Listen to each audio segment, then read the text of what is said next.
بسم الله الرحمن الرحيم. ومن أحسن قولا ممن دعا إلى الله وعمل صالحا وقال إنني من المسلمين.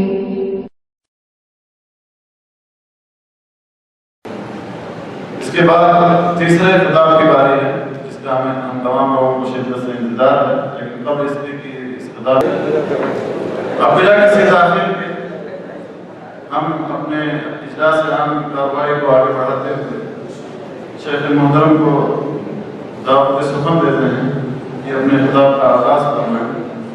اور ہم سارے لوگ اچھی طرح سے جانتے ہیں شیخ محترم کی شخصیت ہمارے درمیان تعارف کو محتاج نہیں، ہر کوئی آپ سے واقف ہے۔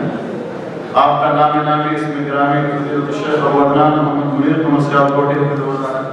آپ کا تعلق معروف اور مشہور شہر اقبال سیالکوٹ پاکستان سے ہے۔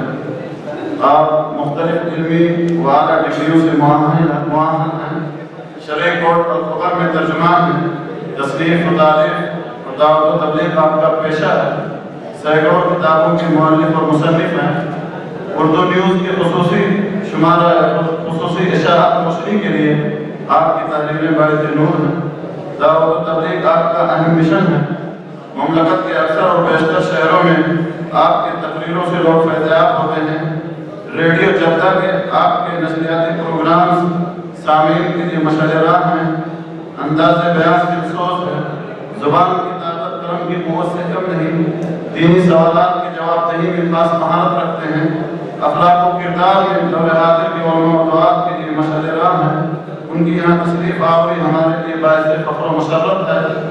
دل کی ادا گہرائیوں سے ہم دوبارہ شیخ محترم کا خوشامدید مرحبا و ویلکم کرتے ہیں اور بڑے ہی ادب و احترام کے ساتھ درخواست کرتے ہیں کہ آپ اپنے بیان کا آغاز فرمائیں اور اپنے پیغام کو سامعین کے دلوں میں اتارنے کی کوشش کریں۔ اور آپ تمام حضرات سے بھی بڑے ادب و احترام کے ساتھ اپیل ہے کہ تھوڑی دیر کے لیے دل و دماغ کے ساتھ حاضر ہو جائیں اور شیخ محترم کا ایمان افروز خدا سماعت فرمائیں۔ دل سے جو بات نکلتی ہے اثر رکھتی ہے، پر نہیں طاقت پرواز مگر رکھتی ہے۔ بڑے فضل مشکور معذور جزاکم اللہ خیر واسطے۔ الحمدللہ والصلاة والسلام علی رسول اللہ وعلی آلہ وصحبہ اجمعین ومن تبعهم بإحسان إلى يوم الدين أما بعد۔ أعوذ بالله السميع العليم من الشيطان الرجيم۔ كنتم خير أمة أخرجت للناس تأمرون بالمعروف وتنهون عن المنكر وتؤمنون بالله۔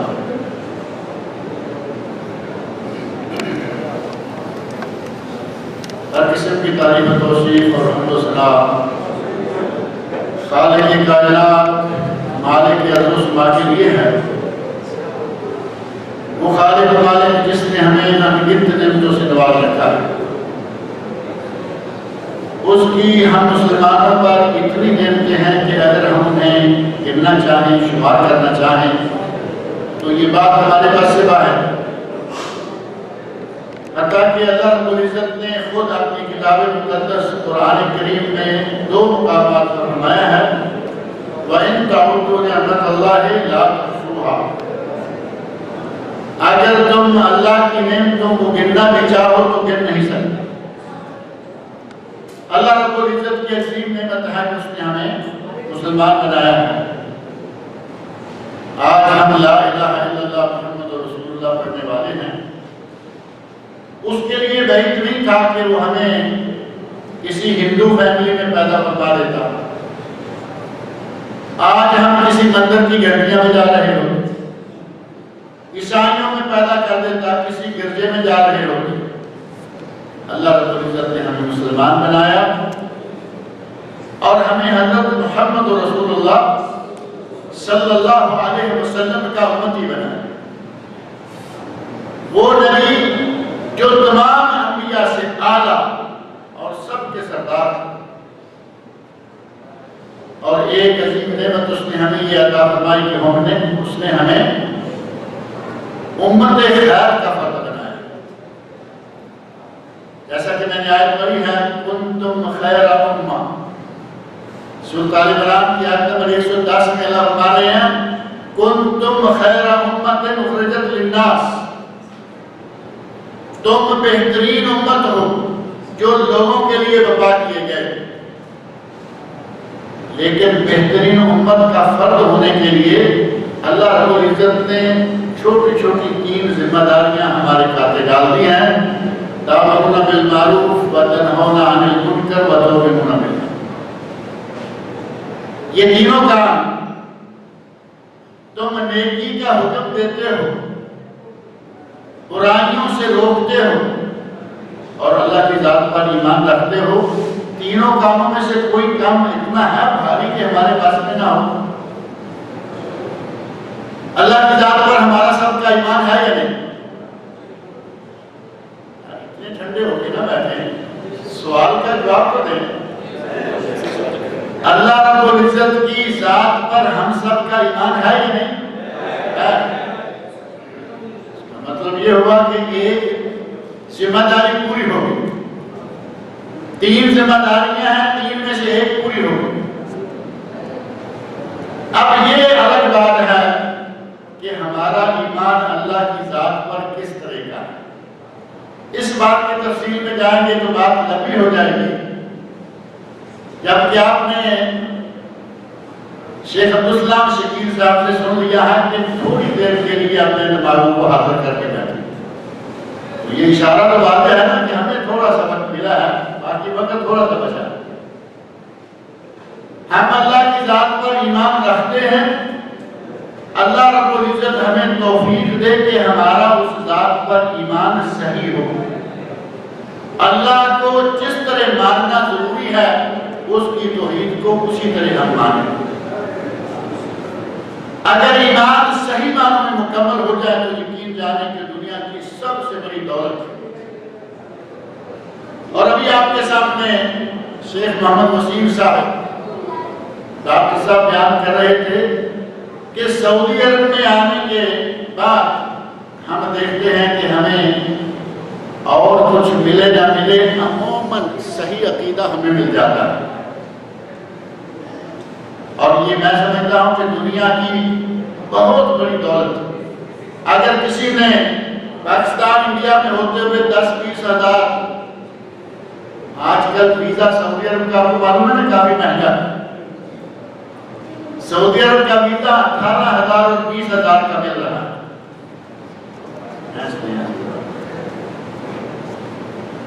اگر 18-20 ہزار ریال میں آپ کی زندگی سمجھ جائے اور ساتھ ہی آخرت بھی سمجھ جائے تو کیا یہ مہنگا سودا ہے؟ کوئی سودا مہنگا نہیں. اللہ رب العزت کا یہ بھی بہت بڑا احسان ہے کہ اس نے ہمارے لیے سعودی عرب کو اختیار کر لیا ہے. کہیں جاپان میں گئے ہوتے، امریکہ میں گئے ہوتے تو پھر آپ کو یہ محسوس ہوتا کہ اسلام کی قدر و قیمت کیا ہے. آپ نے ایسے واقعہ سنے ہوں گے کہ ایک مدت سے آدمی امریکہ اور برطانیہ میں رہ رہا ہے اور بچے بڑے ہونا شروع ہوئے اور اس نے واپسی کا رد سفر باندھ دیا. کہا کہ آج اب ہم اپنے ملک جا رہے ہیں. اور پوچھا گیا کہ وجہ کیا ہے؟ تو کہنے لگا کہ ہمارے ماحول، ہماری طبیعت کے حساب سے اس ملک میں اب رہنا جائز نہیں. کیوں؟ بچے خراب ہو رہے ہیں. اور یقین جانے میں نے یہ واقعہ ایک سکھ کا پڑھا ہے، مسلمان کا بھی نہیں. سکھ نے کہا کہ ہماری تہذیب، ہندوستان کی تہذیب اتنا گوارا نہیں کر سکتی کہ بیٹی اپنے ساتھ کسی نوجوان لڑکے کو گھر میں لے آئے اور کہے کہ یہ میرا بوائے فرینڈ ہے. اور وہاں ہوتے ہوئے کسی باپ کو یہ جرأت نہیں ہے کہ بیٹی کو روکے، بیٹی بالغ ہو چکی. وہ کہتے ہیں کہ اب اس کو کوئی نہیں روک سکتا. ان حالات کو اپنے سامنے رکھیں اور موازنہ کر کے دیکھیں کہ اللہ رب العزت کا کتنا بڑا احسان ہے کہ اس نے ہمارے لیے سعودی عرب کو پسند کیا. ہمیں سعودی عرب آنے کی توفیق ملی. ہم یہاں موجود ہیں اور یہاں اور کچھ نہیں تو کم از کم ہمارا عقیدہ الحمدللہ صحیح ہو گیا ہے یا نہیں؟ ہمارا عقیدہ الحمدللہ صحیح ہو گیا. اگر عقیدہ صحیح نہ ہوتا تو جیسے آپ نے شیخ مختار مدنی صاحب سے تقریر سنی ہے، اللہ تعالیٰ ان کو جزائے خیر عطا فرمائے، بڑی تفصیل کے ساتھ۔ مجھے سمجھ نہیں آتی کہ آپ ہوش و حواس سے بیٹھے ہیں یا نہیں۔ میں نے کہا اللہ تعالیٰ نے جزائے خیر عطا فرمائے، ٹس سے مس نہیں آپ ہوتے، بات اگر سمجھ رہے ہیں تو کم از کم تھوڑا تھوڑا لقمہ دیتے رہیں، ہمیں پتہ لگے کہ آپ جا رہے ہیں۔ شیخ نے بڑی تفصیل کے ساتھ آپ کے سامنے رکھا ہے کہ وسیلہ کیا چیز ہے، اور یہاں سعودیت میں آنے کے بعد یہ بڑا آسان ہو جاتا ہے کہ وسیلہ کیا ہے، اس کو سمجھیں۔ پاکستان میں ہوتے ہوئے، انڈیا میں ہوتے ہوئے یقین جانے کہ اسے سمجھنا بڑا مشکل ہے۔ اور مشکل کیوں ہے؟ آپ گھر سے نکلے، سامنے ایک جھنڈا لگا ہوا ہے ہرے رنگ کا خوبصورت، اور پیچھے کوئی سرکار ہے۔ اس گلی سے پار گزرے، کہیں وہ پنجا لگا ہوا ہے، پنجکت پاک والوں کی پارٹی یہاں رہتی ہے۔ آگے نکل جائیں، کہیں مزار، کہیں سرکار، کہیں دربار، آپ کو گلی گلی پر یہ بد عقیدگیاں ملیں گی۔ وہاں آپ کسی کو وسیلہ اور عقیدہ سمجھانے جائیں گے، وہ کہیں گے گلی گلی میں یہی تو چل رہا ہے، تم ہمیں کیا ماننے کے جا رہے ہیں؟ اور ہمارے ایک پنجابی شاعر نے کہا ہے، پنجابی ہے نا یہاں کتنے پنجابی ہیں؟ تھوڑا ہی ہے، لیکن چلے اردو والوں کو سمجھ آ جائے گی انشاءاللہ، ترجمہ کر دیں گے۔ ہمارا پنجابی شاعر کہہ رہا ہے، یہ تھے بندے تے ٹامے ٹامے نے، یہ تھے سرکارہ ہی سرکارہ۔ اردو والوں کو سمجھ آئی ہے نہیں؟ سرکار کہتے ہیں یہ سرکار ہے، یہ سرکار ہے، یہ سرکار کا دربار ہے، کہتا ہے کہ عام بندے تو یہاں ہیں ہی نہیں، زیادہ تر سرکاریں ہی یہاں رہتی ہیں۔ اور یقین جانے کہ پاکستان کا، انڈیا کا یہ ماحول بنا ہوا ہے کہ سرکار ہی سرکار ہے، دربار ہی دربار ہے۔ ایسے ماحول میں آپ کو عقیدہ سمجھنا، ایسے ماحول میں آپ کو صحیح ایمان کیا ہے سمجھنا اور وسیلے کا مسئلہ سمجھنا بڑا مشکل ہے۔ یہاں الحمدللہ بڑا آسان ہے۔ اگر شیخ مختار یا کوئی بھی دوسرا شیخ یہ کہتا ہے کہ صحیح وسیلہ کیا ہے، آپ کے لیے کوئی مشکل نہیں، کیونکہ آپ کو معلوم ہے کہ وسیلہ اللہ رب العزت تک پہنچنے کے لیے ہمیں کسی دربار کی ضرورت نہیں ہے۔ بات صحیح ہے یا نہیں؟ اگر اللہ تک پہنچنا ہے تو وسیلہ، مثالیں انہوں نے بہت دے کے سمجھا دیا ہے۔ کہتے ہیں جی چھت پہ چڑھنا ہو تو سیڑھی چاہیے، چھت پہ جانا ہو تو سیڑھی چاہیے، اور یقیناً چھت پہ جانے کے لیے سیڑھی چاہیے، وہ الیکٹرک ہو، وہ لفٹ ہو، وہ سیڑھی ہو، کچھ بھی، لیکن اللہ رب العزت تک جانے کے لیے سیڑھی کی ضرورت نہیں۔ کیوں؟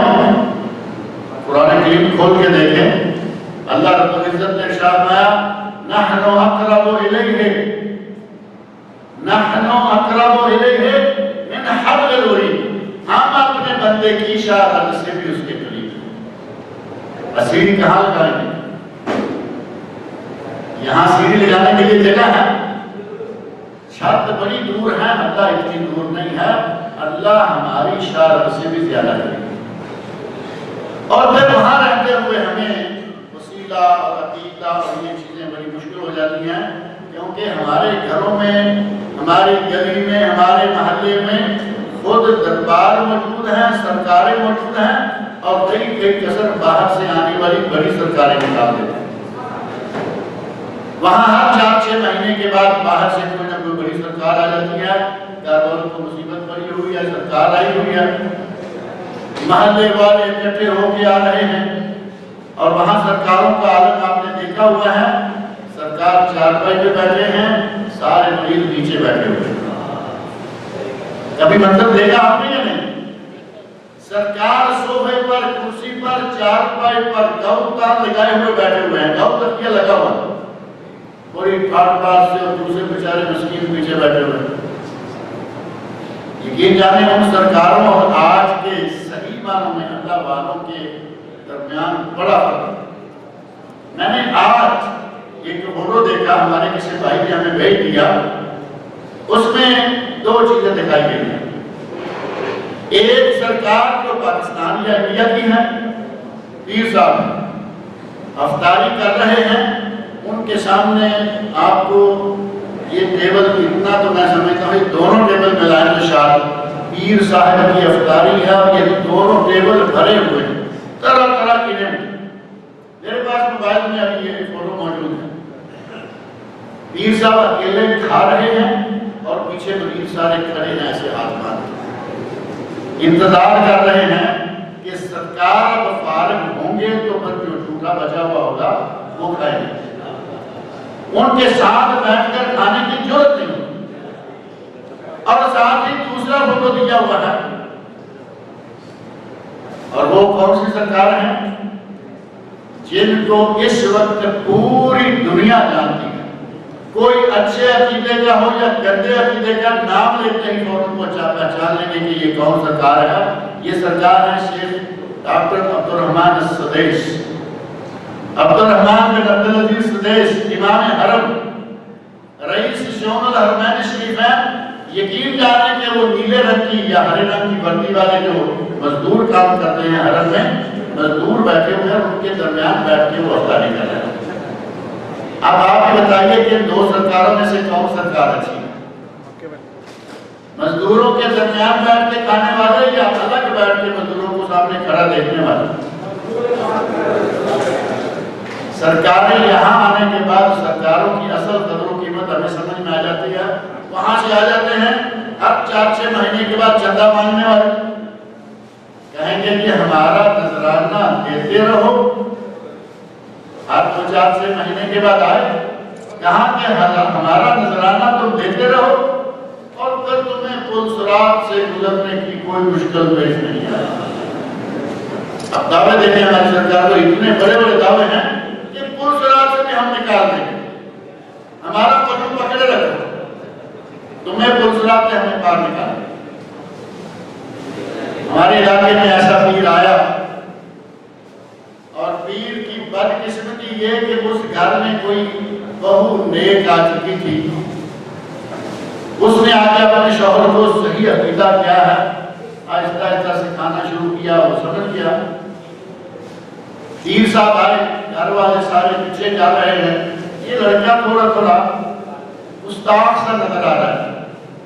یہی کہیں گے نا جو پیر کے سامنے بیچ نہیں رہا کہیں گے کہ یہ تو گستاخ ہے. یہ لڑکا تھوڑا تھوڑا گستاخ نظر آ رہا ہے. لیکن اچانک لڑکے نے کہا سرکار ہماری فصلیں اب بڑی اچھی بن رہی ہیں ہم نے فصلیں بو دی ہیں آپ ایک نظر کرم ڈال کے آ جائیے تاکہ ہماری لہریں بہ رہے ہوں. اچانک پیر نے دیکھا کہ یہ تو گستاخ سا نوجوان تھا کہ کیسے پلٹ آیا ہماری نظر ڈالنے کے لیے. پیر کو تیار کیا اپنی فصلوں میں لے گیا اور فصل ہے چاول اور چاول کی فصل جن علاقوں میں ہوتی ہے آپ لوگ جانتے ہیں پانی ہی پانی پانی ہی پانی. اور کسانوں کی عادت ہوتی ہے کہ وہ درمیان میں جو راستہ ہوتا ہے اس کو بھی چھوٹا کر دیتے ہیں. ادھر والا ادھر کاٹ رہا ہے ادھر والا ادھر کاٹ رہا ہے. پانی ہی صرف روکنے کے لیے راستہ رہ جاتا ہے کہ ادھر کا پانی ادھر نہ جائے. باریک باریک سی پگڈنڈیاں باریک باریک راستے اور کسان آتی ہوتے ہیں روزانہ جا رہے ہیں آ رہے ہیں. انہوں نے کپڑے بھی وہی پہنے ہوتے ہیں کہ کبھی گر بھی جائیں تو کوئی بات. پیر صاحب نے جب کہا کہ تم ہمیں ہمارا ماہانہ سالانہ نذرانہ دیتے رہو اس راہ سے گزرنے کی کوئی پریشانی کوئی نہیں وہاں سے ہم گزار دیں گے. یہ کھیتوں میں لے گیا. کھیتوں میں داخل ہونے لگے جب اصلی جگہ آ گئی امتحان کی جگہ تو اب پیر تھوڑا تھوڑا پیچھے کھسک رہا ہے کہ یہ آگے لگے گا کیسے گزرنا ہے میں دیکھوں گا. وہ کہتا ہے کہ نہیں بھائی باپ آپ کے آگے تو ہم ہو نہیں سکتے. یہ آپ کو یہ ادب بھی معلوم ہے نا پر ہم آپ کے آگے تو چل نہیں سکتے گستاخ آگے آپ کو چلنا ہو. اب ایسے طریقے سے کہا کہ اب پیر کو ماننے کے سوا اور کچھ نہیں بن پڑی. پیر صاحب آگے لگے 4-6-10 قدم گئے دھڑام سے پانی بھی. پیر صاحب پانی بھی اور پانی گارا سادہ پانی بھی نہیں نیچے گارا ہے تازہ فصل لگائی گئی.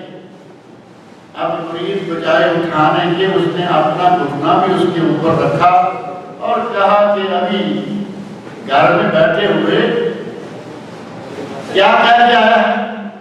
کہتا ہے کہ اگے ہون دعویٰ پولیس رات کا تو بنیا، یہ بھی پنجابی ہے، کیونکہ ہمارے پنجاب میں یہ پیر بہت اگے ہون دعویٰ پولیس رات کا تو بنیا، ایک بڑی باتوں کو ڈگ پہ بنیا۔ کہتا ہے کہ اتنا بڑا راستہ تھا، ہم روزانہ آتے جاتے ہیں تو اتنے بڑے راستے سے گر کے گر گئے ہو، اور وہ پوسٹار کو ہم نے سنا ہے کہ بال سے باریک اور تلوار سے تیز ہے، اس کے اوپر سے تم ہمیں کیسے گزارو؟ تم تو اتنے بڑے راستے سے نہیں گزر سکتے۔ اب جہاں اس طرح کر ہر طرف سے کوئی نہ کوئی نئے سے نیا شکاری آتا رہے، وہاں عقیدے کو سمجھنا بڑا مشکل ہوتا ہے، وسیلہ کیا ہے وہاں سمجھانا بڑا مشکل ہوتا ہے۔ لیکن اگر اللہ رب العزت نے توفیق دی، یہاں آپ آگے ہیں، تھوڑی سی توجہ دیں گے، بڑی آسانی کے ساتھ عقیدہ سمجھ میں آ جاتا ہے۔ آپ کو یہ پتہ چل سکتا ہے کہ اگر وہاں ہمارے یہ بھی کہہ دیتے ہیں کہ ان سرکاروں کے بغیر کچھ ہوتا ہی نہیں، ایک بڑی مصیبت یہ ہے کہ ایسا کریں گے کہ یہاں ان کے بغیر کچھ ہوتا نہیں۔ منگنی میں پیر صاحب، شادی میں پیر صاحب، مر گیا تو پیر صاحب، پیدا ہو گیا تو پیر صاحب، کہتے ہیں ان کے بغیر تو کچھ ہوتا ہی نہیں۔ اور یہاں آ کر کم از کم آپ کو یہ یقین ہو جاتا ہے کہ پیروں کے بغیر کچھ ہو سکتا ہے۔ اگر پیروں کے بغیر کچھ نہ ہوتا تو سعودی عرب میں کچھ نہ ہوتا، کیونکہ یہاں کوئی پیر نہیں۔ بات آئی نہیں؟ لیکن اس وقت سعودی عرب پوری دنیا کا مالدار ترین ملک، پیروں کے بغیر ایک ملک مالدار ترین ہو سکتا ہے، اور پیروں کے بغیر اس ملک کے لوگ جو ہیں وہ مالدار نہیں ہو سکتے ہیں۔ اس کا مطلب یہ ہو کہ پیروں کے بغیر کام چلتے ہیں، پیروں کے بغیر بھی کام چل سکتے ہیں۔ وہاں بڑی مشکل یہ کیا کہ جگہ جگہ قدم قدم پر کوئی آپ کسی علاقے کا نام لے لیں، آپ کو وہاں کی بڑی سرکار کا بھی پتہ مل جائے گا اور چھوٹی چھوٹی کئی سرکاروں کا پتہ چل جائے گا۔ اللہ رب العزت شیخ ممتاز صاحب کو جزائے خیر عطا فرمائے کہ انہوں نے بڑی تفصیل کے ساتھ اس موضوع کو بیان کیا ہے۔ ہمیں ایک واقعہ پیر صاحب کا اور یاد آ رہا ہے۔ کہتے ہیں کہ پیر صاحب اپنے بڑی ٹھاٹ کے ساتھ بیٹھے ہوئے ہیں، بیٹھے بیٹھے اٹھے، شیخ وسیم صاحب پیر صاحب بڑی ٹھاٹ سے بنے ہوئے بیٹھے ہیں، اٹھے، ڈنڈا لیا، ٹھاک ٹھاک ٹھاک، 2-3 ڈنڈے زمین پہ مارے اور واپس آ کے بیٹھے۔ وہ گھر والے پریشان ہو گئے پہلے، اور وہ تو ظاہر ہے کہ ہمت نہیں کرتے نا کہ کہیں کہ پیر نے ایسا کیوں۔ بلاہ کسی نے کہا سرکار کیا ہوا؟ سرکار یہ کیا ہوا؟ آپ ایسے کہتا ہے کہ میں نے دیکھا مکے کے قریب حاجی جا رہے تھے اور کچھ ڈاکو آئے، وہ ڈاکو حاجیوں کو لوٹنے لگے تھے، میں نے ڈنڈے مار مار کے ڈاکو کو بھگا دیا، میں نے ڈنڈے مارے ہیں ڈاکو بھاگے۔ اب یہ پیر صاحب ہندوستان میں بیٹھے ہیں، مکے کے قریب سے حاجیوں کو بچا دیا، ڈاکو بھگا دیے۔ گھر والوں میں سے صاحب عقیدہ لوگ بڑی جلدی پہچان جاتے ہیں کہ یہ کیا گیم کھیل رہا ہے، یہ کیا ہمیں الو بنا رہا ہے۔ خاتون نے چاول پکائے، اب چاول آپ نے پکنا شروع ہو گئے ہیں، بات ہماری سنیں، چاول لیتے جائیے، چاول بھی لیتے جائیے، بات کی طرف توجہ رکھیے۔ خاتون نے چاول پکائے، تیار کیے، ٹرے جو حضرت صاحب کے آگے رکھنی تھی سرکار کے سامنے، اس ٹرے بڑی ساری ٹرے کے سینٹر میں گھی ڈالا، گھی کے اوپر شکر ڈالی اور اوپر چاول ڈالا۔ ہم تو الٹا کر دیا نا خاتون، لیکن خاتون کو دیکھنا تھا کہ ہماری سرکار کہاں تک پہنچی ہوئی۔ کہتے ہیں نا یہ بڑی پہنچی ہوئی سرکار۔ اب اس خاتون نے دیکھنا ہے کہ خاتون کتنی، یہ پیر کتنے پہنچے ہوئے ہیں، اور گھر والوں کا جو عقیدہ ہے وہ ان کو بتانا ہے کہ تمہیں کس کو مانے ہوئے ہو، کس آدمی نے تمہیں الو بنایا ہو۔ ٹرے اٹھائے، سرکار کے سامنے جا کے رکھ۔ اب سرکار کبھی ٹرے کو دیکھتے ہیں، کبھی کسی گھر والے کا منہ دیکھتے ہیں، میرے سامنے کیا رکھا؟ اور آپ کو معلوم ہے باسمتی چاول پکے ہوئے ہو، باسمتی لمبا لمبا دانا، اور وہ ابلے ہوئے ہوں۔ بریانی وغیرہ میں تو چاول ڈھیلے ہو جاتے ہیں نا، ابلے ہوئے چاول ہوں، اس طرح پلیٹ میں ڈالے جائیں تو کھڑے کھڑے چاول نظر آتے ہیں۔ وہ چاول پیر کو دیکھ رہے ہیں، پیر چاولوں کو دیکھ رہا ہے، کھا نہیں سکتا۔ کہہ رہے ہیں کیا کھاؤں؟ بلاخر کہا مرشد پڑھ لیتے ہو تو روٹی کی تمیز نہیں، میٹھا زندہ پاؤ اسی تو غریب نہیں، یعنی تم نے پیر پکڑ لیا ہے اور کھانا رکھنے کی تمیز نہیں ہے، تو میٹھا لاؤ، تو گھی لاؤ، کھانا دینے کی تمیز نہیں آپ لوگوں۔ اب خاتون جس نے یہ کام کیا تھا وہ آ گئی، اس نے کہا اے ہون دعویٰ حاجیاں کا قافلہ تو مکے جاتا لکھا ہے، سمجھ آ رہی ہے تھوڑی بہت نہیں؟ حاجیاں کا قافلہ تو مکے جاتا لکھا ہے، تو اینا نہ پچھانے اور چوڑا تھلے بٹھا ہے، یعنی حاجی تو اپنے مکے جاتے ہوئے دیکھ لی، ڈاکوں کو یہاں سے بیٹھے بھگا دیا، اور تمہیں بدبختہ یہ معلوم نہیں ہے کہ تمہارے چاولوں کے نیچے میٹھا بھی ہے گھی بھی ہے۔ اب اس طرح کے لوگ جب ہر طرف سے آئیں گے، کسی ایک گھر میں تو سمجھدار آ گیا، اس نے عقیدہ سمجھا لیا، کسی نے اپنا صحیح طریقہ کار اختیار کر لیا، لیکن ہمارے یہاں اتنی دنیا، اتنے لوگ اس قسم کے لٹیرے موجود ہیں کہ ان کو کون کون کہاں کہاں کیسے کیسے سمجھائے، معاملہ کافی مشکل ہے، وہاں کا مولا جاتے ہیں۔ یہاں الحمدللہ یہ بڑی آسانی ہے، آپ بات کو سمجھ بھی سکتے ہیں اور آسانی کے ساتھ اس پر عمل بھی کر سکتے ہیں۔ سعودی عرب کی خدمات آپ کے سامنے تفصیل کے ساتھ شیخ وسیم صاحب نے رکھ دی ہے۔ سعودی عرب میں کسی ایک شعبہ میں نہیں، انسان کی زندگی کے ہر شعبہ میں خدمات سر انجام دی۔ ہمارے برصغیر پاک و ہند کے بعض علماء نے یہاں سعودی عرب میں کتاب چھپی ہے، دور المملکہ عربیہ سعودیہ فی خدمت الاسلام المسلمین، اتنی موٹی کم و بیش 800 صفحے کی موٹے سائز کی کتاب، صرف اسلام اور مسلمان کی خدمت سعودی عرب میں کیا اس میں وہ ساری تفصیلات موجود، اور اس کے علاوہ جتنے دیگر شعبے ہیں چھوٹے چھوٹے اشارے شیخ وسیم نے کر دیے ہیں، میں تفصیل میں نہیں جاتا۔ سب سے بڑی خدمت یہ ہے کہ یہ لوگوں کو عقیدہ صحیح سکھلا رہے ہیں۔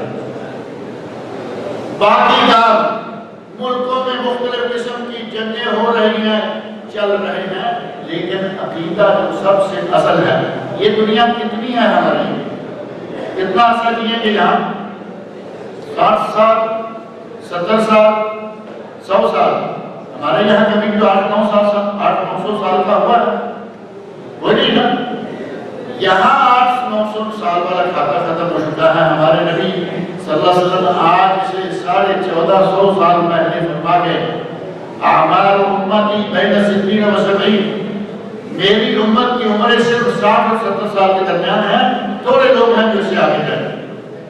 یہ 60-70 سال کی زندگی ہے، ایسا کم ہے یا زیادہ ہے یہ گزر جائے گا، لیکن آخرت کی زندگی جس کی کوئی انتہا نہیں۔ اگر عقیدہ صحیح نہ ہوا اور اس زندگی میں چلے گئے جس کی کوئی انتہا نہیں، نتیجہ کیا نکلے گا؟ اللہ رب العزت مجھے اس جہنم سے آپ سب کو سے محفوظ رکھے۔ اگر عقیدہ صحیح نہ ہوا اور یہاں سے آپ صحیح عقیدے کے ساتھ اگلی دنیا کی طرف نہ سدھارے تو نتیجہ یہ ہوگا کہ آگے کی لاکھ انتہا زندگی ہماری ساری کی ساری خراب ہو جائے گی۔ سعودی عرب کی بے شمار خدمات، سب سے بہترین خدمت یہ ہے کہ وہ ہمارا عقیدہ سدھار دیتے ہیں، لیکن شکاری یہاں بھی موجود ہے۔ میں ایک اشارہ سے آپ ذکر میں رکھے، شکاری یہاں بھی موجود ہے۔ یقین جانیں گے کہ ہمارے خبر میں جو خبر میں رہتا ہوں، ہمارے خبر میں ایک آدمی وہ نہیں رہے، اور الحمدللہ اچھا ہوا نہیں رہے، وہ جالیات کے قریب تھے۔ اب جالیات میں کئی ہیں الحمدللہ، اس لیے میں نام نہیں تک اس جالیات کے قریب، جالیات کے قریب ان کی مسجد تھی، اور وہ مسجد کے اندر بیٹھ کر باقاعدہ لوگوں کو تلقین کیا کرتے تھے، جالیات میں مت جاؤ، جالیات میں مت جاؤ، جالیات میں مت جاؤ۔ کیوں مولانا؟ یہ سارے وہابی ہیں، جالیات والے سارے وہابی ہیں، وہاں جاؤ گے تو وہابی ہو جائے۔ اب میں آپ سب سے پوچھتا ہوں کہ کیا وہابی ہونا کوئی گناہ ہے؟ تین آدمیوں کے نزدیک واقعی گناہ نہیں ہے، جن کی آواز آئی ہے نا، وہابی ہونا کوئی گناہ ہے؟ یاد نہیں آئی ابھی لگتا ہے کہ ملا جلا سودا ہے یہاں. اللہ رب العزت مجھے آپ سب کو صحیح عقیدہ عطا فرمائے. یقین جانے کہ میں نہ وہابی کہلوانے کا قائل ہوں نہ میں وہابی ہوں. میں نے کبھی دعویٰ نہیں کیا اس قسم کا.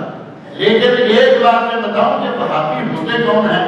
میں بات کو ختم کر دیتا ہوں تاکہ آپ کا کھانا اور آپ کے انعامات لیٹ نہ ہو. وہابی کون ہوتے ہیں؟ کتاب اللہ سنت رسول کو ماننے والے. یہ بات صحیح ہے. اور میں نے بہت دفعہ یہ بات کہی ہے, ہمارے علاقے والے خاص طور پر اس بات کو یقیناً یاد رکھتے ہوں گے. میں نے بہت دفعہ کہا ہے کہ آپ خرافات چھوڑ دیں, شرک چھوڑ دیں, ایک کتاب اللہ سنت رسول پر عمل کرنا شروع کر دیں. آپ کبھی اپنے آپ کو یہ نہ کمائیں کہ میں کون. آپ کو لوگ کہیں گے کہ آپ کون. بات صحیح ہے یا نہیں؟ آپ کو اپنا نام دینے کی میں اہل سنت ہوں, میں اہل حدیث ہوں, کوئی ضرورت نہیں. آپ صرف خرافات چھوڑ دیں, یہ مزار سرکار دربار کو چھوڑ دیں, ایک اللہ کے ساتھ جڑ جائیں. لوگ بتائیں گے کہ تم کون. اور نام کیا بتائیں گے آپ اپنا نام خود بتائیے.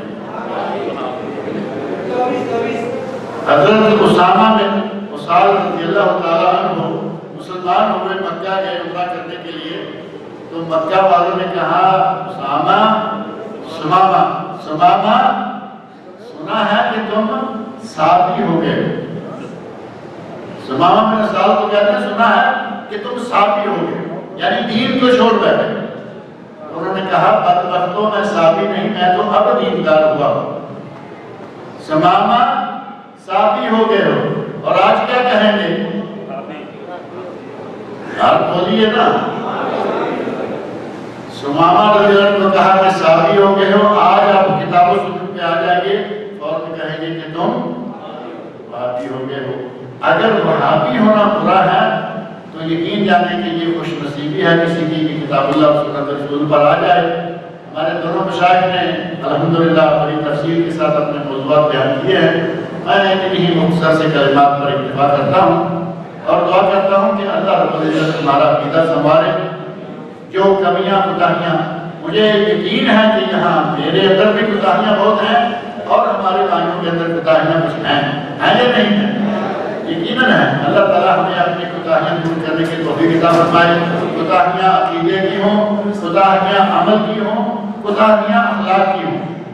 ایک بات یہ بھی ذہن میں رکھ لیں, جاتے جاتے میں کہہ دوں, ہمارے یہاں سالڈ اور بہترین عقیدے والے لوگ اخلاقی اعتبار سے ذرا بہت پتلے ہوتے ہیں.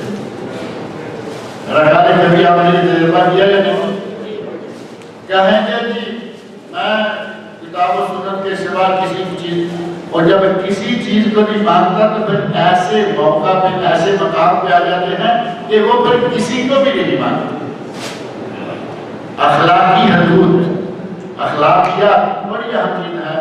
ہم جب اس معاملے میں آتے ہیں کہ ہمارا الحمدللہ عقیدہ صاحب ہے, بہت بڑی بات ہے, لیکن شیطان ہمیں کہیں دوسری طرف بہکا لے جاتا ہے کہ عقیدہ تمہارا ٹھیک ہے, جنت تمہاری ہے, تم ٹھیکیدار اور جنت کے یہ کون ہوتے ہیں. ہم دوسروں کے ساتھ بد اخلاقی سے پیش آنا شروع ہو جاتے ہیں اور ہمیں یقین جانے کہ اپنے بہت سارے لوگوں کا خاص طور پر اس معاملے میں یہ جب پہنچتا ہے کہ وہ ایسا ہے ویسا ہے تو اچھا نہیں لگتا. ہماری درخواست ہے کہ اپنے اخلاق کو سنبھالیں. عقیدہ سب سے پہلے اور عمل تو ظاہر ہے کہ ارکان اسلام میں ہم نے عمل تو کرنا ہی کرنا ہے. اخلاق کو سنوارے. نبی اکرم صلی اللہ علیہ وسلم نے اخلاق کی بڑی ہی زیادہ تعلیم دی, بلکہ فرمایا کہ مجھے تو بھیجا ہی اخلاق کی تکمیل کے لیے. انما بعثت لأتمم مکارم الاخلاق. اخلاق سنوارے تو اتنی تعالیٰ دنیا و آخرت سمجھ جائے گی. اللہ تعالیٰ مجھے اور آپ سب لوگ کو نیک عمل کی توفیق عطا فرمائے اور انشاءاللہ تعالیٰ خوش نصیبوں کو بھی انعامات میں ملیں گے. اللہ رب العزت ہمارے لیے اس مبارک مہینہ کو مزید عمل کرنے کی ہمارے لیے مختلف فرصتیں اور مواقع مہیا کرے. ابھی چند دنوں کے بعد عشرہ, ابھی 2 دن رہ گئے, عشرہ اخیر شروع ہونے والا ہے جس میں لیلۃ القدر ہے. 25, 27, 29 پہلے بھی لوگ عمل کر رہے ہیں یا 27 پہ لے کے روک لیں. ہمارے پاک و ہند میں مشہور ہے 27ویں یعنی 27ویں, لیکن نبی اکرم صلی اللہ علیہ وسلم نے 5 راتیں بتایا ہے. 25, 27 اور 29 ان راتوں میں سے ایک رات ہے لیلۃ القدر. کوشش کریں کہ اس سال لیلۃ القدر کو پائیں. ہماری عمریں 60-70 ہیں لیکن اللہ کے نبی نے ہمیں اتنے اچھے نسخے بتائے ہیں کہ اگر 2-4 سال ہم اس رات کو پا لیں تو کام بن جاتا ہے. اللہ رب العزت ہم سب کو اس سال لیلۃ القدر کو پانے کی توفیق عطا فرمائے. قرآن کریم کی تلاوت کے لیے کیا کیجیے کیونکہ یہ ماہ قرآن ہے. اللہ سے دعا مانگے اللہ تعالیٰ مجھے آپ سب کو بخشے کیونکہ یہ ماہ قرآن بھی ہے. اللہ تعالیٰ مجھے اور آپ کو اللہ تعالیٰ شیخ محترم کو جزائے خیر عطا فرمائے. مختصر وقت میں جامع نصیحتی کلمات آپ نے سماعت فرمایا. اللہ سے دعا ہے کہ اللہ ہمیں ان باتوں کو جاننے سننے سمجھنے کے بعد ان پر عمل کرنے کی توفیق عطا فرمائے. اللہ تعالیٰ ہمارے عقیدے اور منہج کی اصلاح فرمائے, نیک عمل کی توفیق عطا فرمائے. رمضان میں ہمارے روزوں عبادتوں اور سارے نیک اعمال کو اللہ تعالیٰ سے